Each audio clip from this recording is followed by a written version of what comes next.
Une partie du plus grand musée de France est sans doute à côté de chez vous. Nous allons y faire un tour dans quelques instants avec la sauvegarde de l'art français, mécène privé, qui a confié une mission aux élèves de l'école du Louvre, regroupés au sein de la Junior Entreprise. Leur objectif, repérer et faire connaître aux habitants les joyaux qui se trouvent sous leurs yeux et lever des fonds pour restaurer des œuvres en péril. Voici le reportage de François-Xavier Mathieu sur cette excellente initiative patrimoniale. Ce mercredi matin, Zoé, Guillaume et Céline se rendent à Meaux.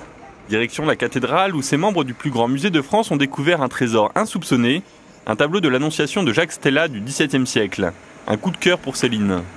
Ce qui me touche vraiment dans ce tableau, c'est plus l'émotion, la douceur du geste, le regard des anges, le regard de Marie, son visage. Ici, la peinture est complètement craquelée. On voit vraiment la toile qui apparaît sous la peinture qui est morcelée. Donc, il y a une urgence. Pour sauver les œuvres qu'ils découvrent, les étudiants estiment qu'il faut les faire sortir de l'oubli. De la même façon que ces objets d'art sont nés par la volonté des populations locales qui se sont cotisées, qui ont fait appel au conseil de fabrique, qui ont vraiment fait des collectes à l'époque, elles ne seront préservées que si les populations les préservent et en ont conscience, déjà conscience.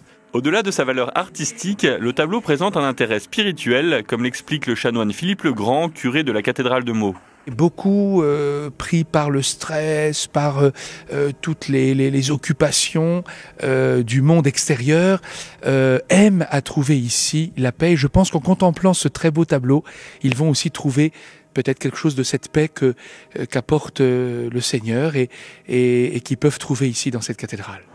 Dans leur QG de l'école du Louvre, les étudiants mettent en place leur stratégie de sauvetage. Avec la communication dans les médias et le mécénat, il s'agit maintenant de lever un maximum de fonds pour restaurer l'œuvre de Stella.